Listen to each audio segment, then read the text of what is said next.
Bonsoir à tous et bienvenue dans ce journal. Dans l'actualité de ce mardi, une annonce du chef de l'État. Le président Bassirou Diomaye Faye va créer la délégation générale des affaires religieuses en remplacement de l'actuelle direction. Il s'exprimait à l'ouverture des conférences épiscopales réunies de l'Afrique de l'Ouest CERAO à Dakar. Au moins 16 pays de la sous-région y participent. Détail en début de journal. Tabaski 2025, le gouvernement prend 28 mesures pour encadrer les opérations. Toutes les entités concernées vont travailler en harmonie pour assurer une réussite de l'événement. Lancement ce jeudi 8 mai du projet de résilience et de développement communautaire de la vallée du fleuve Sénégal. Ce sera à Rosso en Mauritanie et il s'agit de créer des infrastructures durables et des services adaptés aux besoins des communautés. Et nous en parlerons avec notre invité dans ce 20h, Dr Ndeye Marième Samb, coordonnatrice nationale du PUMA. Dans un autre secteur, celui des énergies, les autorités envisagent aussi de réduire les coûts pour les populations. Le Salon international de l'énergie et du pétrole qui s'est ouvert à Dakar va évaluer la question. Et enfin, le reportage du jour sur un constat sur l'autoroute Malixi. Le tronçon Colobane-Pompier est devenu un dépotoir à ciel ouvert. L'environnement fétide a fini par provoquer la colère des populations des alentours et vous les entendrez. S'est ouverte ce matin à Dakar la 5e assemblée des conférences épiscopales réunies de l'Afrique de l'Ouest CERAO. À l'occasion, le président Bassirou Diomaye Faye a annoncé la création de la délégation générale des affaires religieuses. Elle va remplacer la direction qui existe déjà. Sa principale mission sera d'accompagner les communautés religieuses dans l'exercice de leur culte à Boubakhikan. Dakar à l'honneur pour accueillir la 5e plénière des conférences épiscopales réunies de l'Afrique de l'Ouest.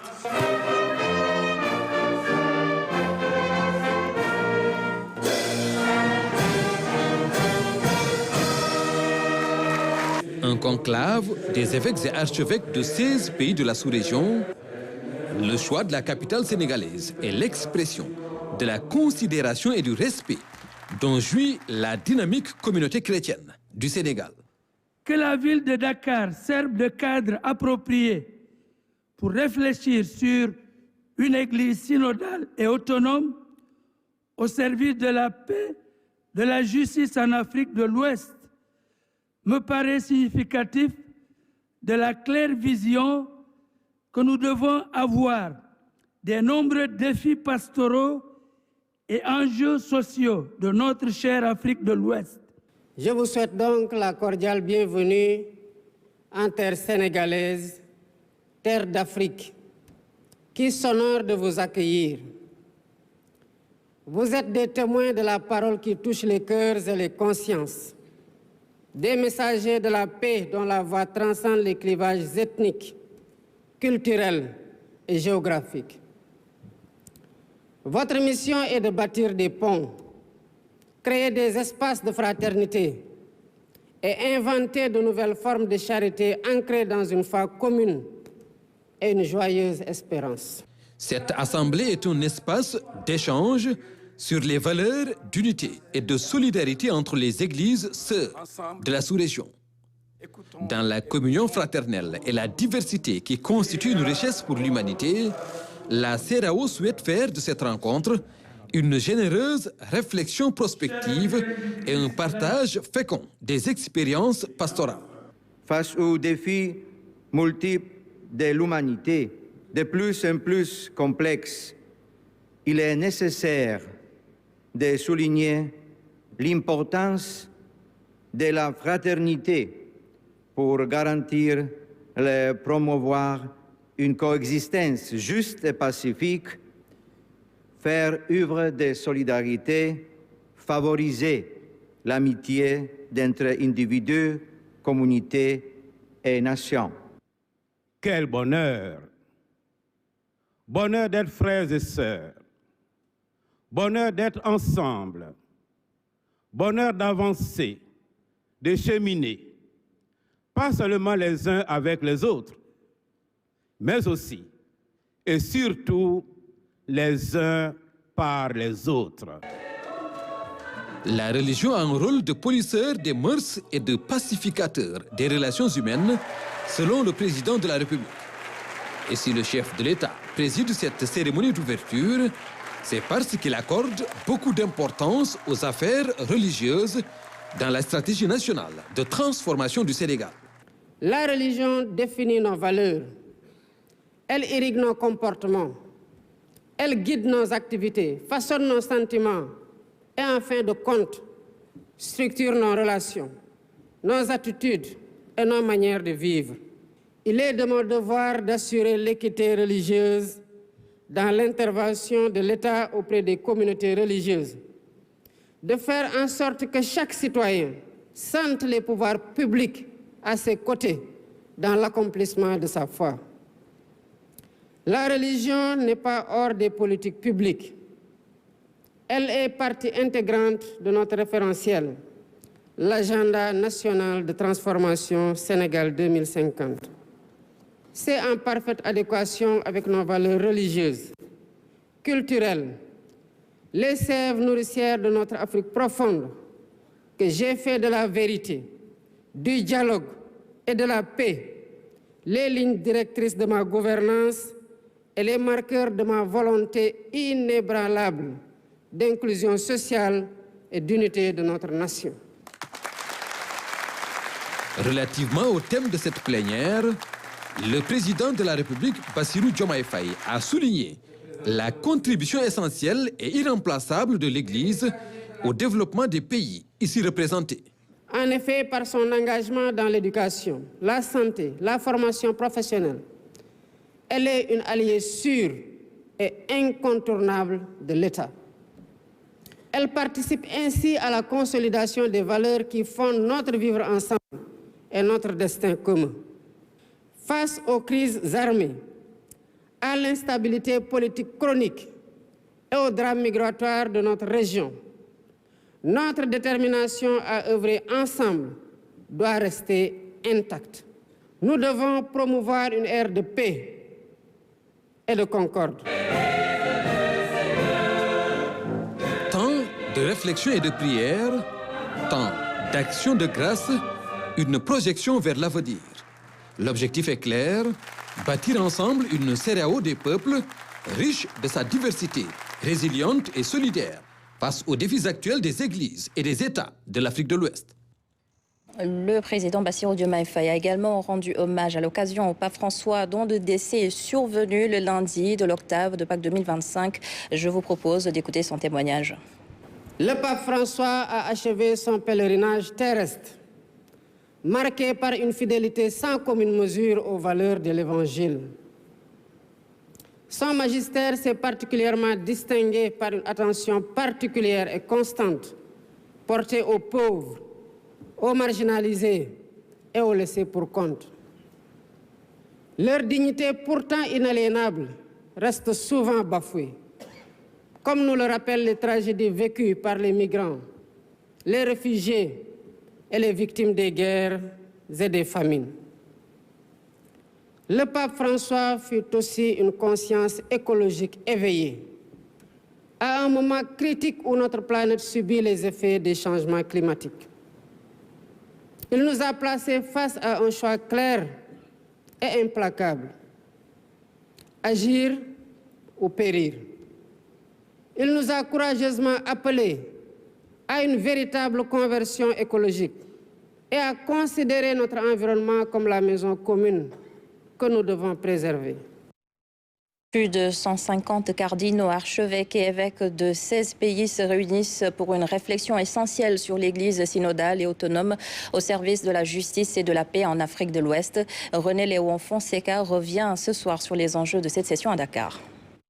L'ombre bienveillante du pape François aura plané sur cette cérémonie d'ouverture. Dans une salle archi-comble du Grand Théâtre, une minute de silence a été observée en hommage au souverain pontife. Devant le chef de l'État et 150 cardinaux et évêques venus de toute l'Afrique de l'Ouest, les drapeaux des 16 pays membres de la conférence épiscopale régionale ont défilé dans une solennité poignante. Invoquons l'Esprit Saint aux 7 dons.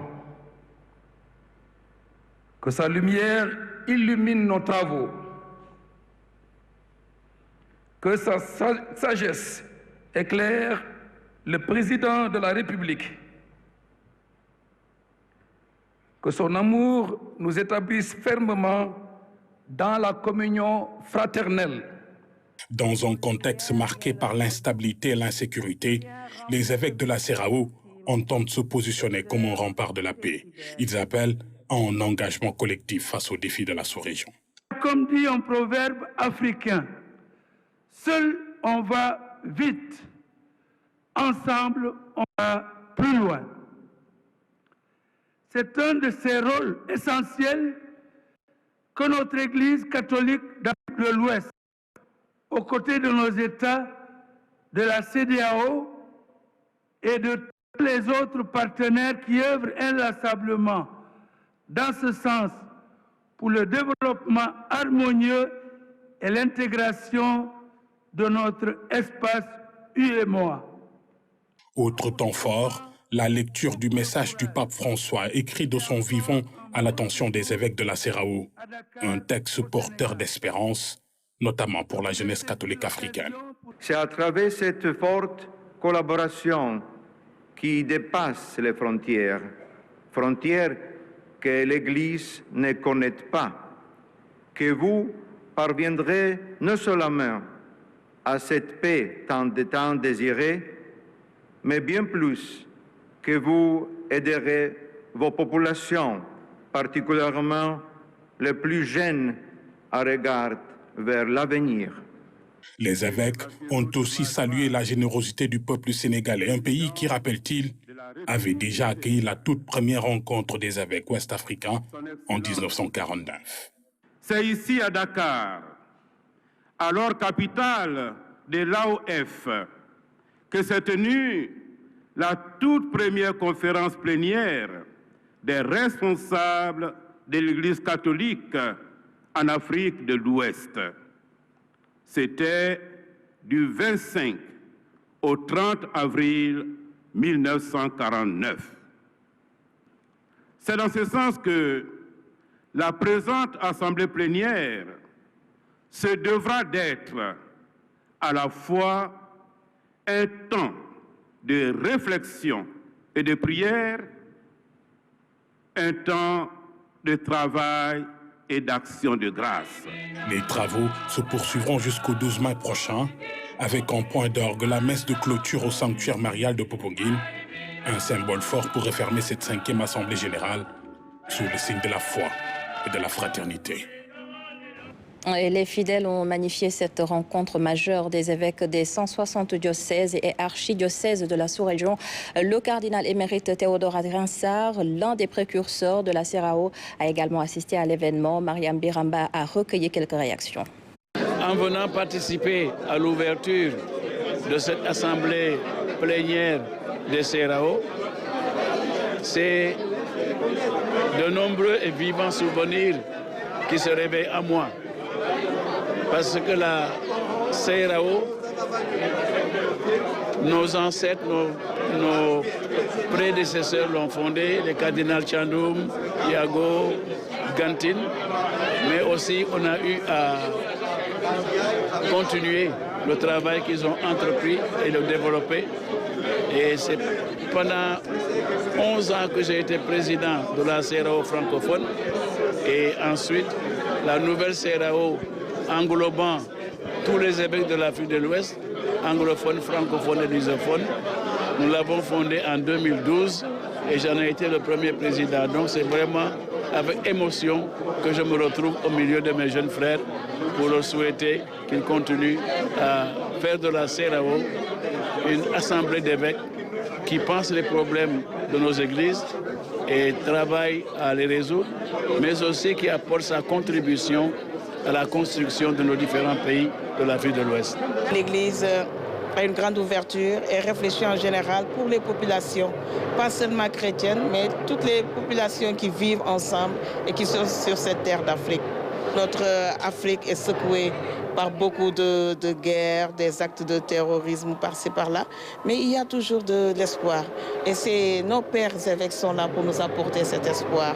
Aujourd'hui, l'Église peut participer à la question de la paix et de la justice.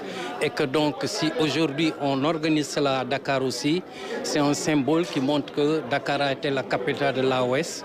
Et donc, nous retrouvons un peu cette sorte de cheminement ensemble. Le plus important aujourd'hui, c'est aussi d'aider nos pays à avancer dans le développement, mais en développement aussi dans la paix, dans la justice. Parce que sans la paix, on ne peut rien faire. Sans la paix, on ne peut pas se développer.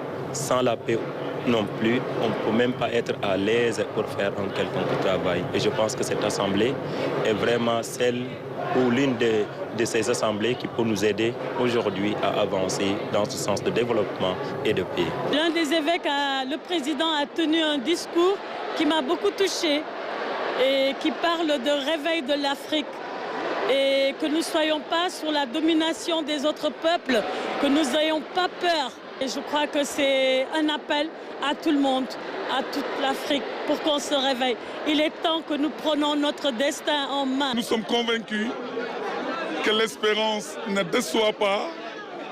Tous ces enjeux, toutes ces perspectives, avec nos évêques, nous les confions à la grâce de Dieu et nous continuons à lui demander de nous donner la paix. Encore la paix et toujours la paix, nous en avons énormément besoin. Dans le même temps, sachez aussi que 5 cardinaux africains prendront part demain mercredi au conclave devant élire le nouveau souverain pontife. À la découverte de ces profils et de leurs chances d'être élus avec Alioune Badara Kane. Ils seront 5 cardinaux africains parmi les 133 qui éliront le nouveau pape. Des conservateurs convaincus aux réformateurs, ils incarnent les différents courants de l'Église. Le Ghanéen Peter Turkson, réformateur proche du défunt pape. L'archevêque congolais Fridolin Ambango, grand défenseur de la démocratie. Le Sud-Africain Stephen Brisling, très libéral et défenseur des travailleurs. Dieudonné Zapa Languina, centrafricain, il a beaucoup œuvré pour le retour de la paix dans son pays. Il fait partie des favoris pour remplacer le pape François. Et enfin, le Guinéen Robert Sarah, un conservateur assumé. Il n'a pas hésité à qualifier la bénédiction des couples homosexuels d'hérésie.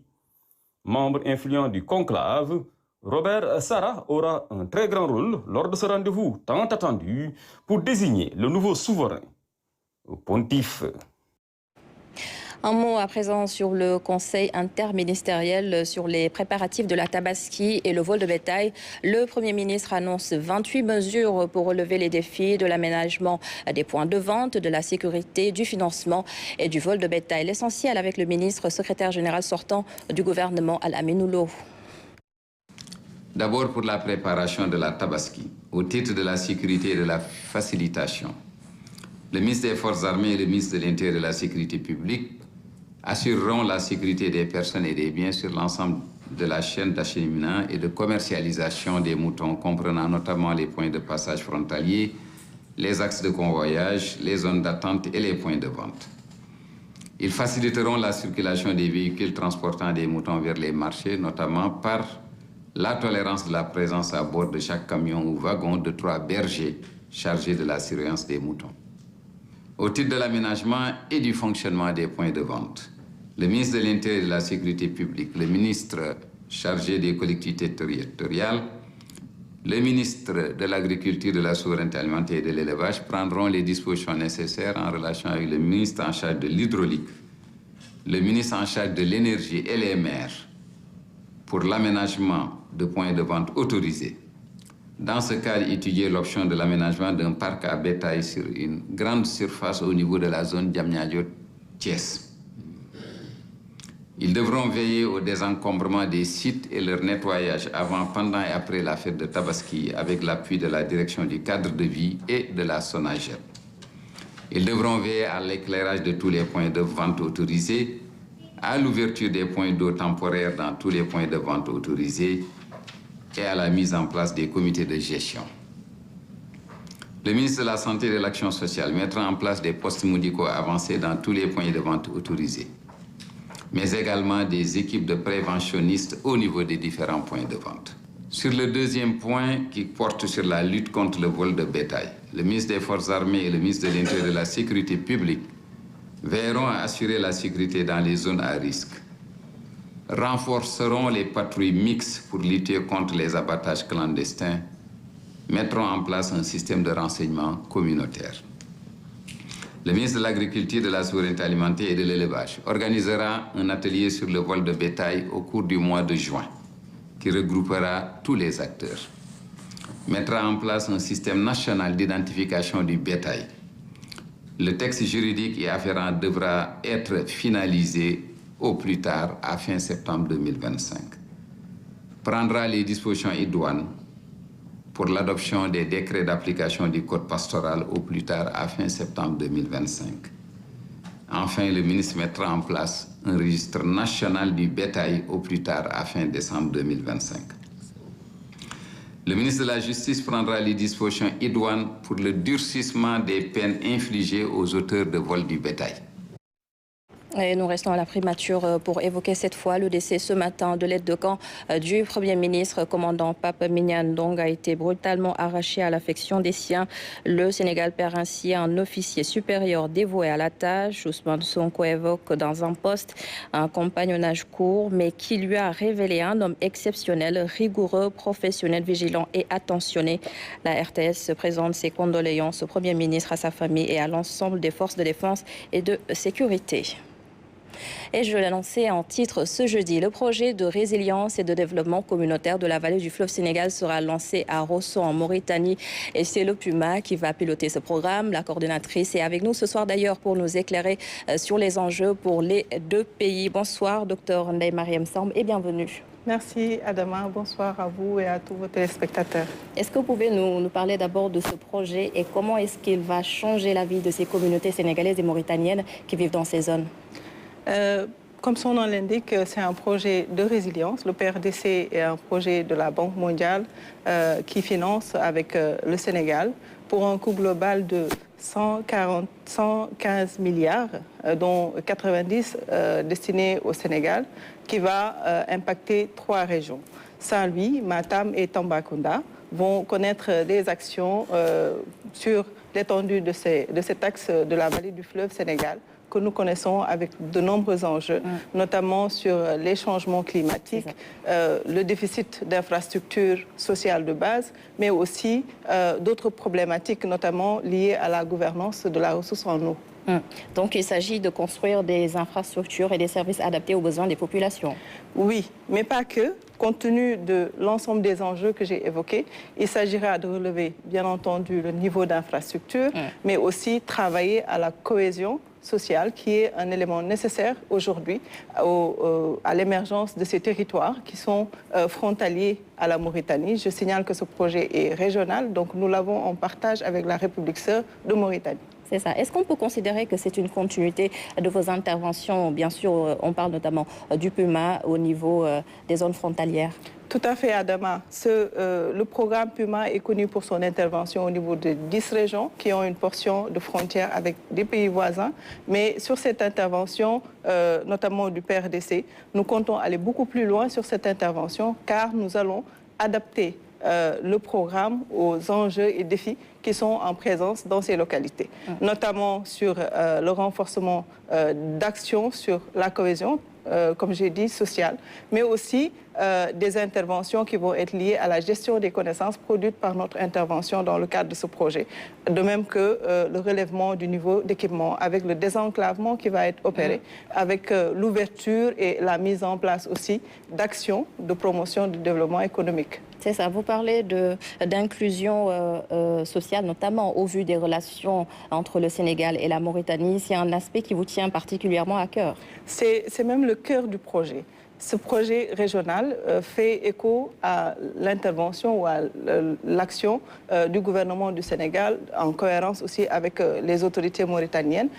J'en veux pour preuve l'intervention du Premier ministre qui, après sa visite toute récente en Mauritanie, avait indiqué l'importance de renforcer justement cette cohésion, ces relations de fraternité, mais aussi de partenariat entre la Mauritanie et le Sénégal.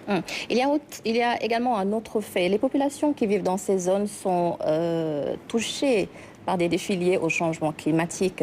Et cela a un impact, bien sûr, sur le développement socio-économique dans ces zones. Comment comptez-vous justement accompagner ces populations dans ce sens ?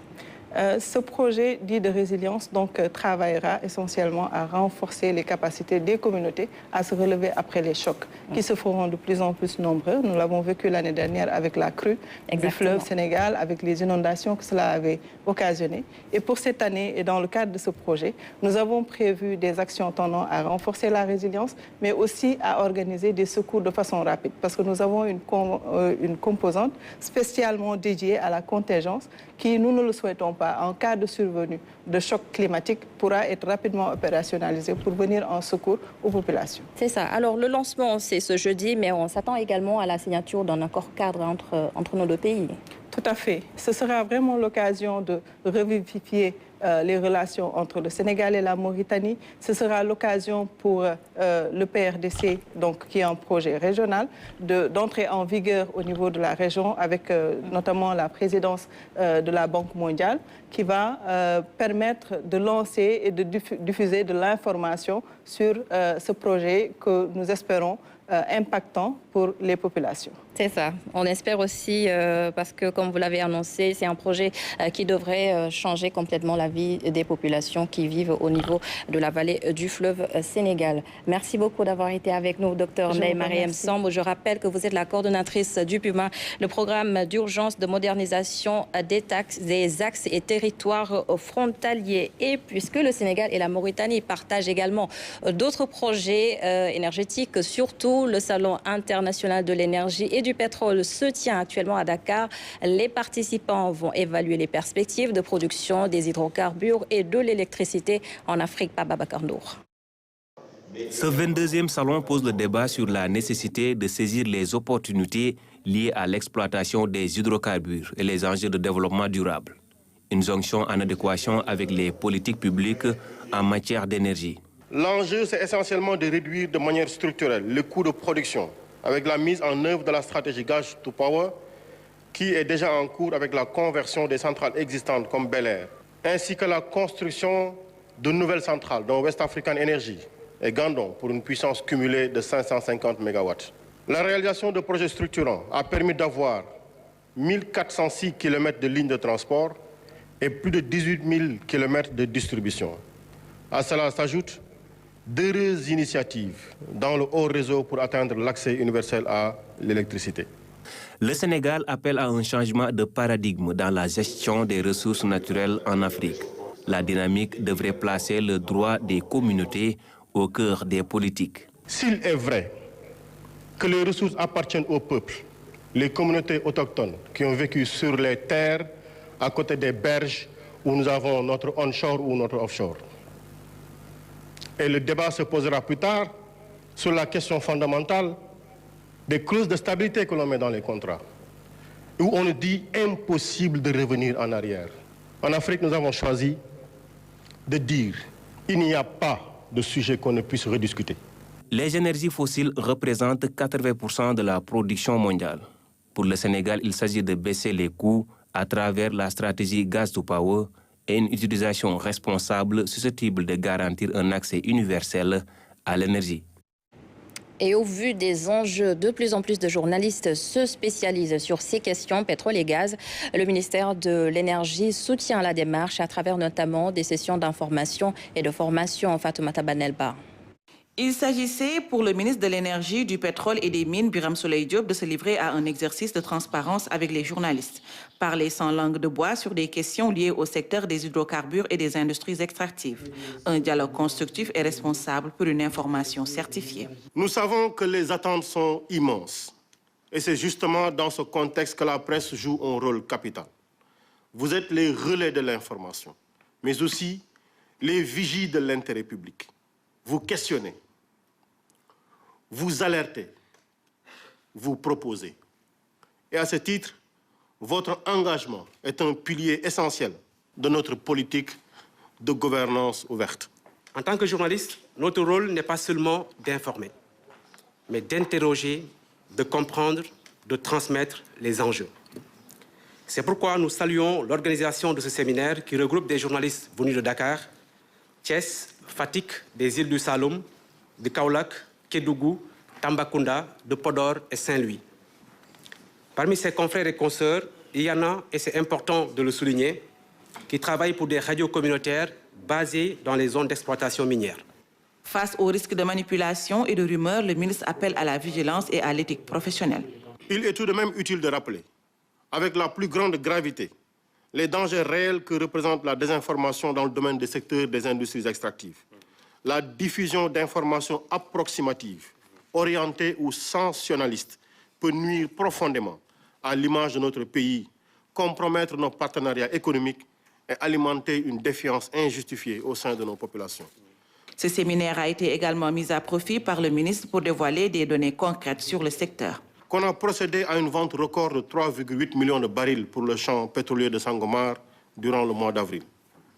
Pour le projet GTA, la première cargaison de gaz naturel liquéfié a été totalement chargée le 15 avril 2025 avec un volume total d'exportation de 163 253 m3 de GNL.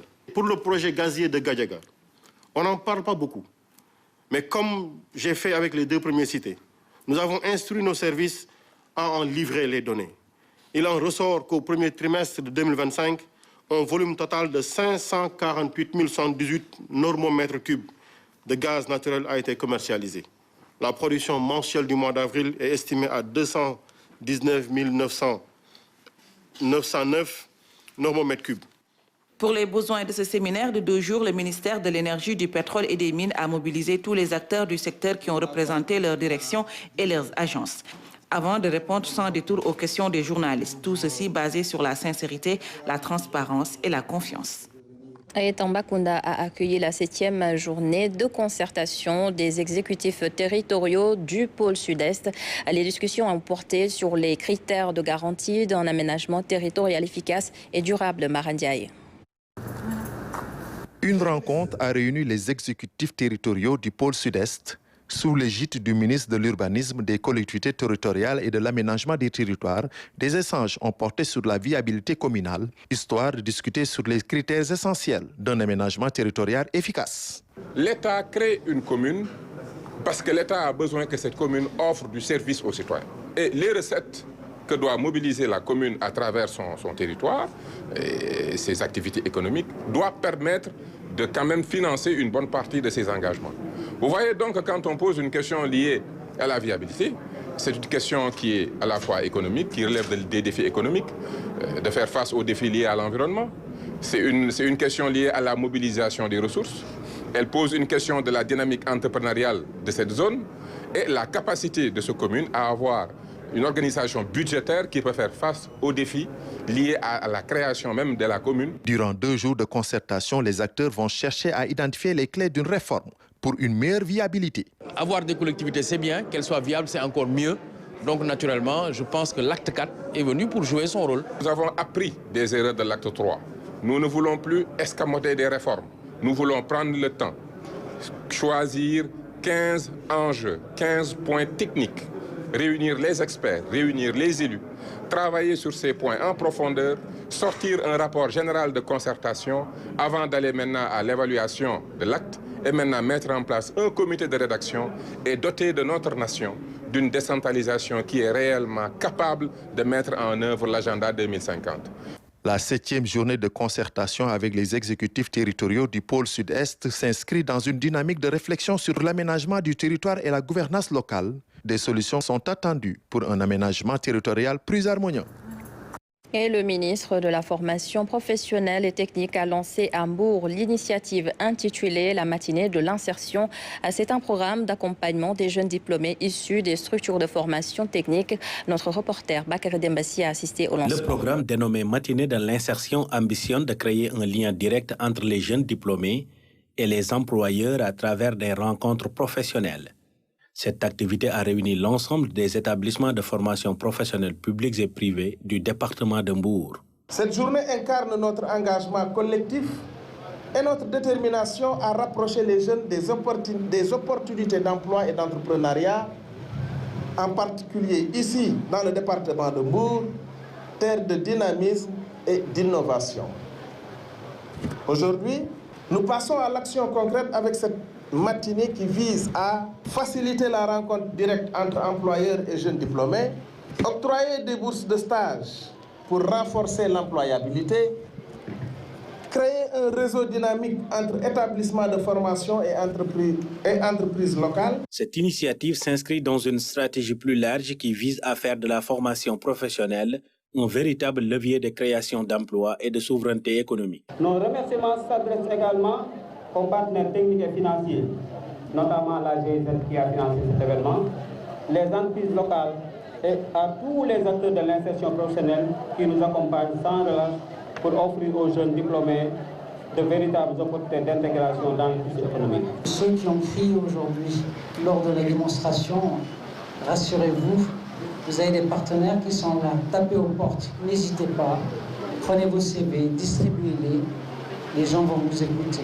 Et quand vous avez de l'ambition, vous avez définitivement une porte ouverte. Ce cadre d'échange a permis de mettre en relation l'offre et la demande d'emploi, de renforcer la synergie entre les acteurs et d'appuyer l'insertion des jeunes diplômés, notamment à travers la remise officielle de bourses de stage.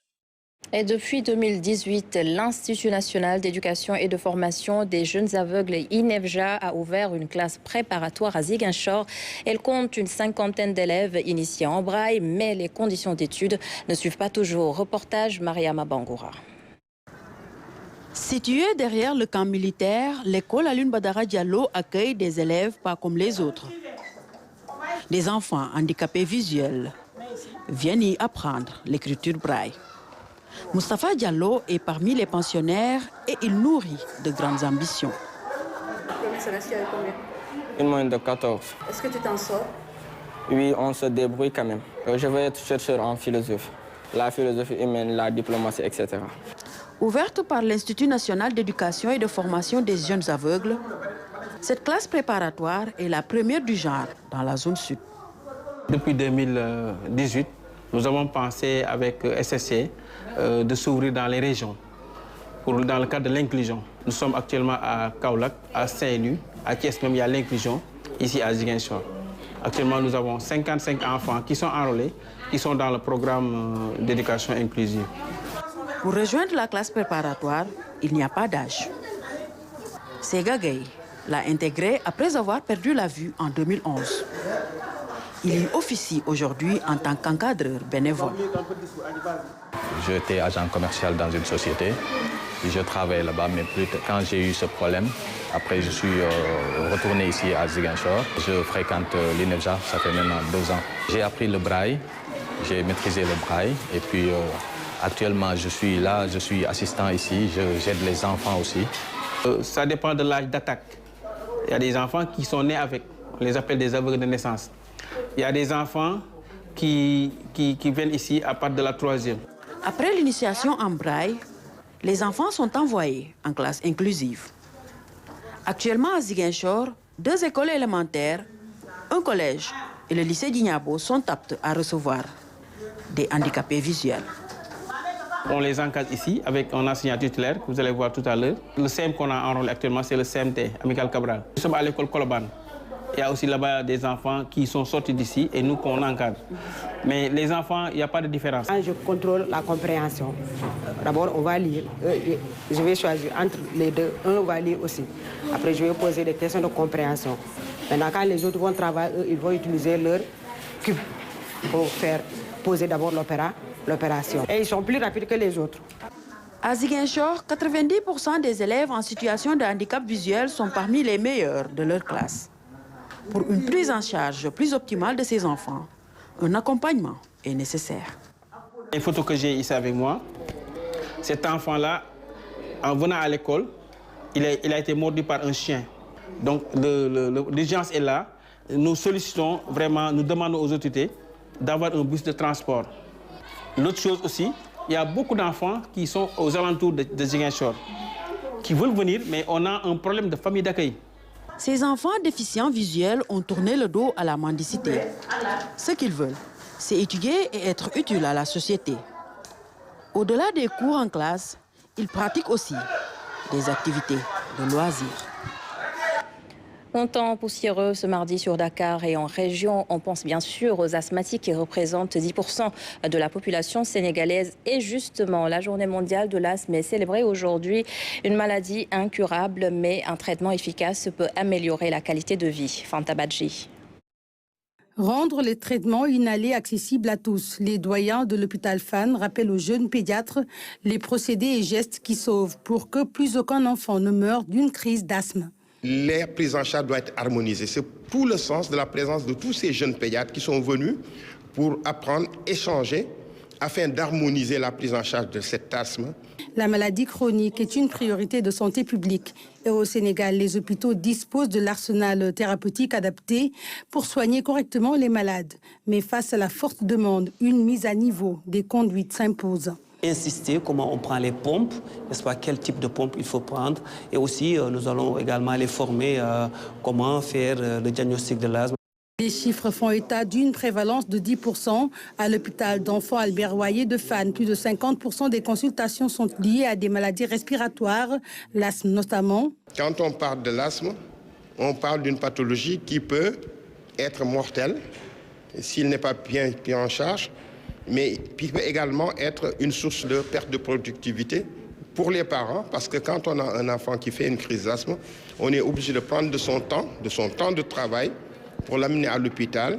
Et en dehors de ça, c'est toutes des dépenses qui vont être mobilisées. Pour l'enfant également, ça peut être une source d'absentéisme scolaire. Il est important qu'on mette en place des programmes pour aider vraiment aux patients asthmatiques qui représentent quand même plus de 10% au niveau du Sénégal. En milieu scolaire, c'est plus de 16% pour que ces enfants puissent vraiment, et ces adultes puissent bénéficier, n'est-ce pas, d'un bon traitement et d'un bon suivi pour une meilleure qualité de vie. La journée mondiale de l'asthme permet aux acteurs de faire le point sur la maladie, d'identifier les défis, mettre à jour les thérapies pour une meilleure prise en charge. Et notre reportage du jour porte sur l'insalubrité que vous avez sans doute constaté sur le tronçon Colobane-Pompier. Ordures, eau usée et pire, c'est même devenu une toilette à ciel ouvert. Cet environnement fétide dérange bien sûr les populations des alentours. Elles interpellent directement les services d'hygiène. Ibrahim Pabidiédiou y était regardé. Tous les jours, les mêmes actes qui dépassent l'imagination. De leur domicile, ils versent l'eau des ménages et leurs poubelles sur la voie publique. Et les résultats se passent de commentaires.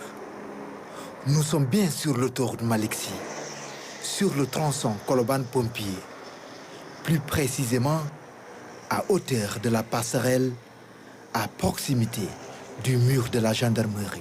Ce sont les femmes, les restauratrices là, qui lavent les bols là et le reste du riz là qu'on sort, qui lance par là. Vraiment. Parfois, ils lancent les poubelles ici et des caca aussi. Hein? Surtout l'hivernage, c'est plus pur. Pendant l'hivernage, c'est plus pur, mon cher. Nous vous épargnons certaines images. L'odeur est insupportable pour les usagers, surtout ceux qui sont pris au piège dans les embouteillages ou qui, comme ce taximan, tombent en panne au mauvais endroit. J'ai pas duré ici, mais j'ai du mal à respirer. Je voulais même me déplacer jusque là-bas pour changer mon pneu. Mais j'ai peur de l'endommager entièrement. Il faudra prendre des mesures, car trop, c'est trop. Tout le long de ce mur, d'autres actes inqualifiables sont observés. Des trous sont faits par les riverains. De là, des eaux nauséabondes sont déversées directement sur l'autoroute. Et pourtant, la loi portant code de l'hygiène prévoit des sanctions pour ce genre d'actes qualifiés de délit. Chaque fois que je passe, ça fait plus de 20 ans que je fais le sport, mais toujours c'est comme ça. Il n'y a pas d'hygiène ici. Le service d'hygiène, pourquoi ils ne font pas leur boulot? Vraiment. C'est pas bon pour la personne. Vraiment. Et la mairie là, qu'est-ce qu'ils font? L'endroit sert aussi de lieu pour se soulager. Des cas d'agression y sont également relevés, surtout pendant la nuit. Selon des témoignages, des malfrats escaladent ce mur pour commettre leur forfait. Tomber en panne ici, c'est ce qu'il ne faut surtout pas souhaiter. Et dans la rubrique Société de ce mardi, l'on s'intéresse à un autre défi dans le secteur éducatif. Il s'agit de la promotion de la lecture chez les enfants. Et voici une animatrice littéraire qui a lancé il y a 5 ans le projet Lire Modak. Moulé Badji encadre des jeunes âgés de 5 à 15 ans et elle est plutôt satisfaite des résultats. Un livre, un compagnon fidèle, c'est le sujet de la rubrique Société avec Claire Diop. Allô, j'écoute. Allô, j'écoute. Face à ces apprenants, Mboulé est la superbe tata qui inculque le savoir et le savoir-faire dans la bonne humeur. Ces sessions sont comme une récréation avec au menu jeux, contes, histoires, lecture et programmes scolaires. Les cours se déroulent dans son salon à la maison. L'espace est aménagé, décoré, relax, on s'y sent chez soi. La démarche, toute une stratégie déroulée pour susciter le goût de la lecture chez les plus jeunes. C'est bien de lire. Pourquoi?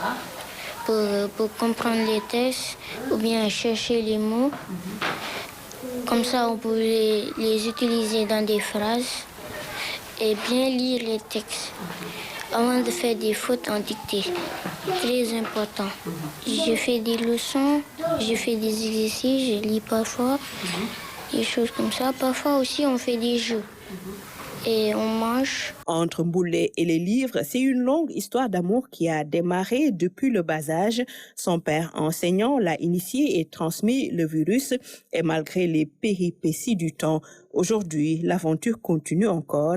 Son rêve, réintroduire, aussi renforcer la lecture en milieu familial. Je leur propose un cadre où ils pourront lire, où ils pourront très très tôt être dans ce monde du livre.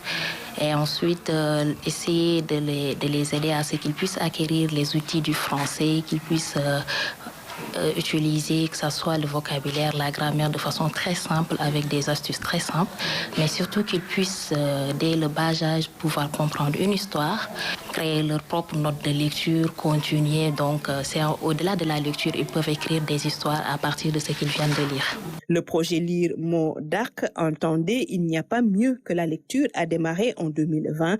Les élèves reçus sont âgés de 5 à 15 ans. Le livre est présenté comme le fidèle compagnon qui ne trahit jamais. Toute une diversité est proposée. Il y a des livres que moi-même j'utilise, les livres didactiques que j'utilise pour leur enseigner quelques règles. Il y a aussi des bandes dessinées selon l'âge, le niveau de l'enfant. Il y a même des livres audio. Il y a aussi des livres que je considère comme mon héritage à moi, les livres de mon enfance, tout ce que j'ai eu à acquérir depuis que j'étais toute petite. Et je suis toujours fière de dire aux enfants, ça je l'ai eu quand j'étais en classe de CM2. Là, c'est lors d'un prix que j'ai reçu. Là, j'avais fait un concours et je l'avais gagné. C'est mon héritage. Aussi, il y a des livres que j'ai achetés moi-même. Voilà, donc c'est vraiment sur fonds propres que j'essaie d'augmenter ces bibliothèques. Mboulé vit pleinement sa passion et plaide pour l'accès facile aux livres, notamment dans les zones les plus reculées du Sénégal. La lecture, en fait, c'est juste une question d'éducation et qu'il faudrait que tous les parents, tous les enseignants puissent mettre la main à la pâte pour que, en fait, tout le monde, tous les enfants puissent voir le livre non pas comme une tâche lourde, mais plutôt qu'un outil extraordinaire, un outil d'ouverture, un outil qui nous permet d'être avec, connaître et recevoir beaucoup de connaissances, mais aussi découvrir d'autres cultures, d'autres mondes. Le projet Lire Modak fait son petit bonhomme de chemin, aussi des résultats probants. C'est avec un grand plaisir que je vois des enfants qui ont commencé depuis qu'ils sont tout petits. Aujourd'hui, ils sont en classe de CM1. Lui, il a appris à lire ici. Il y en a d'autres qui nous ont rejoints un peu tardivement. Mais c'est avec une grande fierté qu'aujourd'hui, des parents me reviennent pour me dire « Oui, mon enfant, aujourd'hui, il aime le livre grâce à vous. Il a de très bonnes notes en français. » Et d'autres même me disent « C'est à cause de toi que mon enfant, il ne s'intéresse pas aux autres matières. » À travers son projet Lire Modak, Mboulé veut des clubs de lecture, des bibliothèques dans toutes les écoles du Sénégal. Le plaidoyer est fait pour le financement, aussi l'accompagnement pour promouvoir ce genre d'activité. Mboulé veut redonner au livre sa sacralité, car selon elle, lire permet d'acquérir des connaissances, de s'amuser, de prendre du plaisir, de s'ouvrir au monde. Absolument. Merci beaucoup Claire Diop pour la rubrique Société de ce mardi. La BDK Banque de Dakar célèbre ses 10 années d'existence. Un parcours riche en services financiers et en solutions innovantes. Ce moment de festivité était également l'occasion pour la banque d'ouvrir de nouvelles perspectives. Lamine Fall. La Banque de Dakar. Elle a fait les gros titres à sa naissance en 2015. 10 ans après, l'institution est devenue une valeur sûre du secteur bancaire sénégalais. Nous sommes la première banque d'un groupe qui a également été créé en 2015. Et nous sommes fiers de dire qu'au bout de 2 ans, nous avons atteint une taille de bilan de 400 milliards. Et atteint une position de place où nous sommes à peu près la 15e banque au Sénégal. BDK, une vision portée par des investisseurs essentiellement tournés vers l'innovation. On s'est également rendu compte que nos clients aujourd'hui sont très connectés à WhatsApp. Toutes les couches de la population utilisent WhatsApp. Et on a pensé qu'il était pertinent d'offrir une expérience où l'ensemble des transactions, l'ensemble des interactions avec la banque pouvaient se faire via ce canal. Et ce qu'on propose aujourd'hui à notre clientèle. Plus qu'une banque d'affaires, une banque de prestige, la BDK propose des services adaptés aux besoins de sa clientèle. C'est une banque innovante qui a su capter l'attention des clients comme nous, qui a su apporter des solutions innovantes pour résoudre nos problèmes et qui a su nous accompagner à chaque fois que c'était nécessaire. Dans sa politique d'ouverture dans le monde des sportifs, la BDK a demandé à ce que tous les athlètes de notre fédération d'ouvrir un compte gratuit sans frais. Et ça, c'est extraordinaire. Au-delà de la symbolique, cette célébration était aussi l'occasion pour le top management de dévoiler la nouvelle appellation de la banque. Aujourd'hui, nous avons décidé le changement du nom de BDK à Africa Bank. Donc on a le groupe Africa qu'on avait, et dans le groupe Africa il y a la banque d'Abidjan et ensuite il y a la banque de Dakar. Après ça il y a des microfinances qu'on a dans d'autres pays. Donc dans une volonté de faire une unification, une harmonisation, maintenant on n'a plus que banque de Dakar ou banque d'Abidjan, maintenant on a Africa Bank. BDK affiche un nouveau visage, celui de la performance, de la modernité, une nouvelle dynamique pour une institution financière au chevet de l'économie africaine. Et ça nous sert justement de transition pour évoquer d'autres actualités internationales. La page qui s'ouvre d'abord sur le Yémen, sur Israël et sur la République démocratique du Congo, où les rebelles ont pris d'assaut une nouvelle localité. Alioune Badara Kane. En République démocratique du Congo, les rebelles du M23 prennent la localité de Lunya-Sandié. Le gouvernement congolais dénonce une violation flagrante du cessez-le-feu et promet de riposter. Cette offensive des forces rebelles risque de compromettre les avancées notées dans les négociations tripartites entre la République démocratique du Congo, le Rwanda et le M23. Ces dernières semaines, le Qatar et les États-Unis se sont beaucoup investis pour la fin de la guerre dans l'est de la République démocratique du Congo. Israël lâche ses soldats à la conquête de la bande de Gaza. L'État hébreu affiche clairement ses ambitions de faire main basse sur l'enclave palestinienne au mépris du droit international. La population sera déplacée pour sa protection. Nous allons finalement conquérir la bande de Gaza. Nous n'avons plus peur du mot occupation. Avec ce nouveau plan de guerre radical, les faucons du gouvernement Netanyahou semblent l'emporter. L'opposition israélienne condamne. Personne ne sait encore quel est le plan de guerre réel, ni ce que signifie réellement l'expression « conquête de la bande de Gaza ». Mais une chose est sûre, cette guerre coûte très cher. Des centaines de manifestants se sont réunis devant le Parlement israélien pour dire non à ce plan de conquête de Gaza et réclamer la fin des hostilités. Au Yémen, le port d'Hodeïda a subi des attaques israéliennes. Plus d'une dizaine d'après les témoins, ce raid aérien a causé une vingtaine de morts, pour la plupart des civils. Le premier ministre israélien, Benjamin Netanyahou, a personnellement supervisé les opérations. Israël affirme avoir mobilisé 20 avions de chasse. C'est une réponse à l'attaque Houthi contre l'aéroport international Ben Gurion de Tel Aviv. Alliés d'Israël, les États-Unis ont aussi bombardé Sanaa, la capitale du Yémen, contrôlée par les Houthis. Note de sport pour terminer. Parcours sans faute des Lions à la Coupe du Monde de Beach Soccer. Le Sénégal a remporté aujourd'hui son 3e et dernier match de poule face à l'équipe du Chili. Score final 7-3. Les Lions se qualifient ainsi en quart de finale de la Coupe du Monde. Pape Biram Bigendiaye. Et c'est fini. Le Sénégal qui s'impose devant le Chili. 7-3. Carton plein. 3 matchs, 3 victoires. Le Sénégal qui termine à la première place de sa poule. Un match abouti, l'aboutissement d'un festival offensif qui propulse le Sénégal en quart de finale de Coupe du Monde. Premier objectif atteint, qui fait oublier l'élimination amère des Lions au premier tour à la dernière Coupe du Monde de beach soccer. Face au Chili, l'équipe de Ngalasila a montré une efficacité offensive impressionnante, avec 3 joueurs auteurs de doublés dans ce match. Ninou Diatta, Mandione Diagne et Sidi Fall. Le 7e but sénégalais est marqué par Sanoulaye Thiaw sur pénalty. Du côté chilien, Hector Tobar a réalisé un doublé et le 3e but de l'équipe chilienne a été marqué par Diego San Martini. Les Lions du beach soccer gagnent ainsi sur le score de 7-3 et donnent rendez-vous ce jeudi à 15h pour les quarts de finale. Et très beau but de Jean-Ninou Diatta, triple salto du défenseur sénégalais. Ce sont doublés. Et voilà, on se quitte sur ces notes de victoire de l'équipe du Sénégal de beach soccer. Merci beaucoup d'avoir suivi ce journal. Merci aussi à l'ensemble des équipes en région. On se retrouve tout à l'heure à 23h pour l'édition du soir. Merci à tous.